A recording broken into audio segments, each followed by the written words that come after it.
ये आज का जो वीडियो है वो है कक्षा 10 प्रश्नावली 9.1 है और उसका क्वेश्चन नंबर 9 है।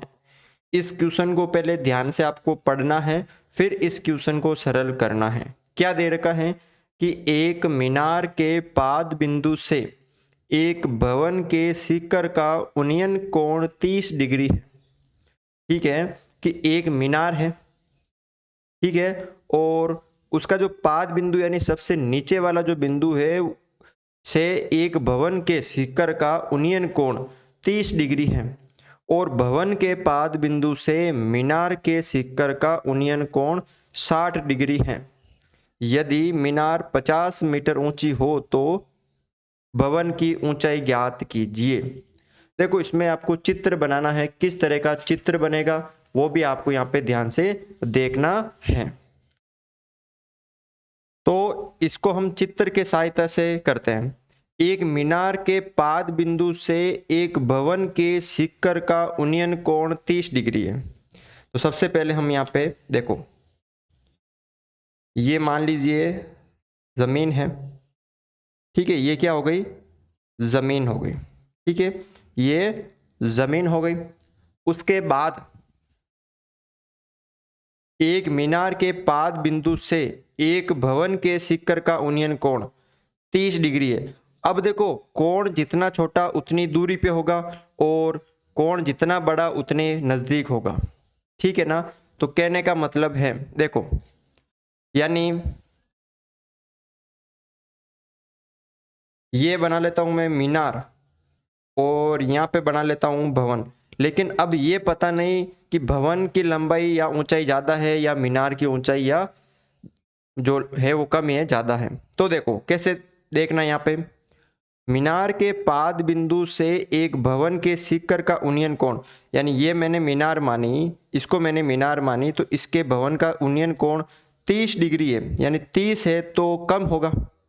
और भवन के पाद बिंदु से मीनार का शिखर का उन्नयन कोण 60 डिग्री है, यानी यहाँ से भवन का 60 डिग्री है तो बड़ा कोण है तो ऊंचाई ज़्यादा हो गई, और यहाँ से 30 है तो ऊंचाई कम होगी ना। देखो मैं वापस आपको समझा देता हूँ। क्या कह रहा है कि मीनार के पाद बिंदु से एक भवन के शिखर का उन्नयन कोण, ये मीनार का पाद बिंदु है सबसे नीचे वाला, इससे शिखर का उन्नयन जो भवन के शिखर का उन्नयन कोण वो 30 डिग्री है, यानी कम है तो ऊंचाई कम हो गई वो, ठीक है। दूरी ज्यादा है लेकिन ऊंचाई कम हो गई। देखो ये देखो, ये 30 डिग्री है तो इसका मतलब ये छोटा ही है भवन, और भवन के पाद बिंदु से मीनार के शिखर का उन्नयन कोण 60 डिग्री है, और भवन के पाद बिंदु से 60 डिग्री यानी थोड़ा बड़ा होगा तो ये बड़ा होगा ना, ऐसे कोण बड़ा है तो ऊंचाई भी ज्यादा होगी। ये देखो इस तरह से ये हो गया यहाँ पे 60 डिग्री। अब यदि मीनार की ऊंचाई 50 मीटर है, यानी ये जो मीनार है ये 50 मीटर है, तो भवन की ऊंचाई ज्ञात कीजिए। आपको इस की ऊंचाई निकालनी है, यानी इस, तो हम यहाँ पे मान लेते हैं ए बी यहाँ पे भवन है, ठीक है, और सी और डी जो है वो मीनार है, और इसको हमने मान लिया एक्स। क्यों माना, हमें क्या चाहिए, ये चाहिए। तो लंब और आधार, हमें कर्ण का कोई मतलब नहीं है क्योंकि कर्ण तो हमें निकालना नहीं है। हमें अगर ये देखो, हमें ये लंब निकालना है। अब लंब ये निकालना है तो इसमें ये आधार हो गया, और आधार देखो दो त्रिभुज बन रहे, एक तो ए बी सी और एक बी सी डी। तो ये एक त्रिभुज, तो इसमें भी ये कॉमन आ रहा है और इसमें भी ये कॉमन आ रहा है, तो इसमें ही हम इसकी सहायता से हम ये निकाल लेंगे, फिर इसकी सहायता से हम ये निकाल लेंगे। तो आपको लिखना क्या है, देखो सबसे पहले लिखना है कि चित्रानुसार, चित्रानुसार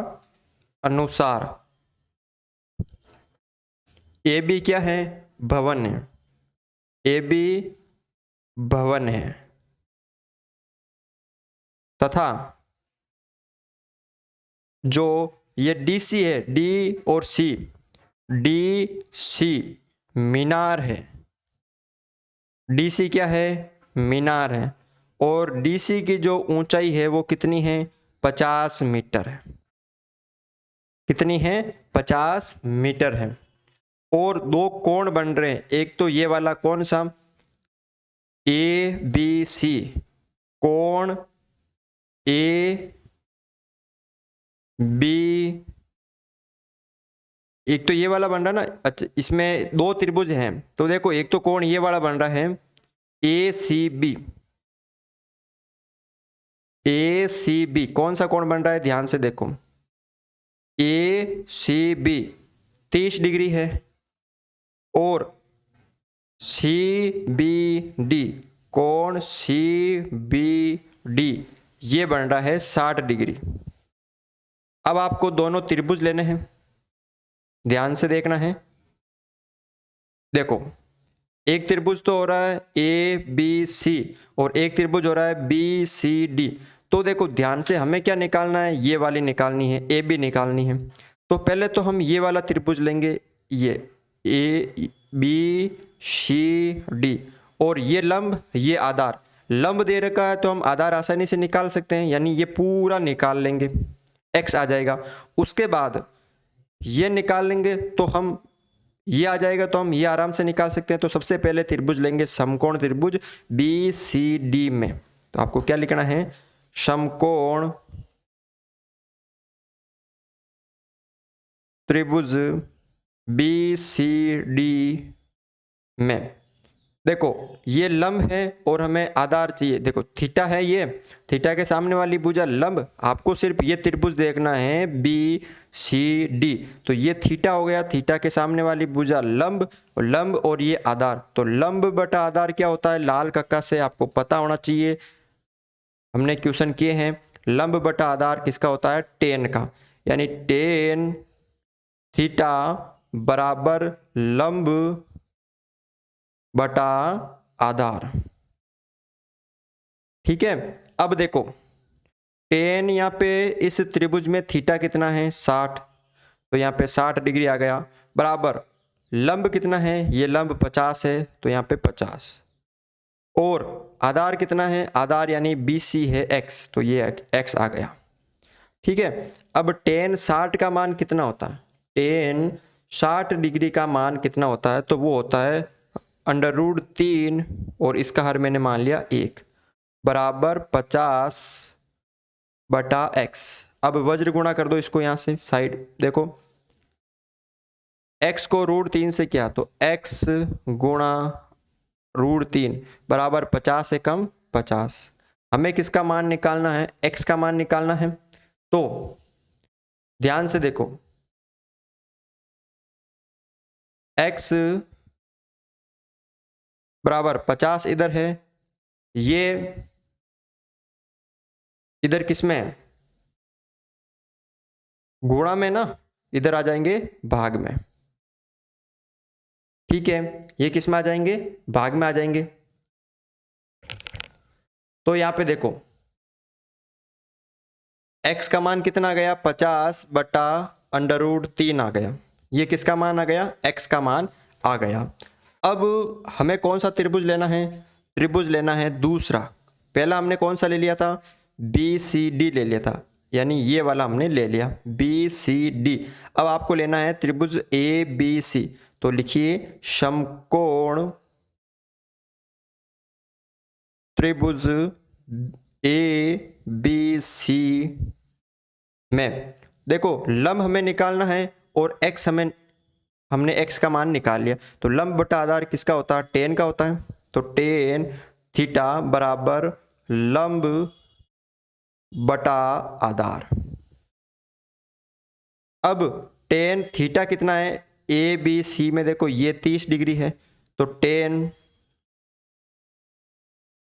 30 डिग्री बराबर, ठीक है, लंब हमें ये निकालना है AB, ये लिख लीजिए AB, और आधार ये x है तो ये x लिख दीजिए। अब टेन 30 का मान कितना होता है, टेन 30 डिग्री का जो मान होता है वो होता है 1 बटा √3 होता है, टेन 30 का मान बराबर AB बटा x, वज्र गुणा कर दो आप, x को 1 से क्या तो x बराबर AB को √3 से क्या तो AB गुणा √3। अब x की जगह क्या रखना है आपको, x का मान रखना है ये वाला, ये 50/√3 ये रखना आपको। तो आपको करना क्या है कि x बराबर 50/√3 रखने पर x की जगह ये रखना है, तो 50/√3 बराबर AB गुणा √3। अब देखो क्या है 50/√3, ए बी हमें चाहिए, तो ये √3 इधर गुणा में नीचे भाग में आ जाएंगे, तो क्या बचेगा ए बी, पहले यहाँ पे 50/√3 है और ये √3 गुणा में तो नीचे भाग में आ जाएंगे, ये नीचे ये √3, तो ए बी बराबर 50 की जगह 50, और जब हम रूट वाली संख्या को रूट वाली संख्या से गुणा करते हैं, ठीक है, तो 3 को 3 से करेंगे तो वापस इसका जो उत्तर आएगा वो 3 आएगा और इनका रूट हट जाएगा। अब भाग दे दीजिए आप, कितनी बार जाएगा 16 बार, 16 सही 2/3 मीटर, ये इसका उत्तर होगा। तो आप लिख सकते हैं अतः भवन की ऊंचाई कितनी होगी, 16 से 2/3 मीटर। ठीक है, तो इस तरह से आप ये क्वेश्चन सरल कर सकते हो। वीडियो अच्छा लगा तो वीडियो को लाइक जरूर करें।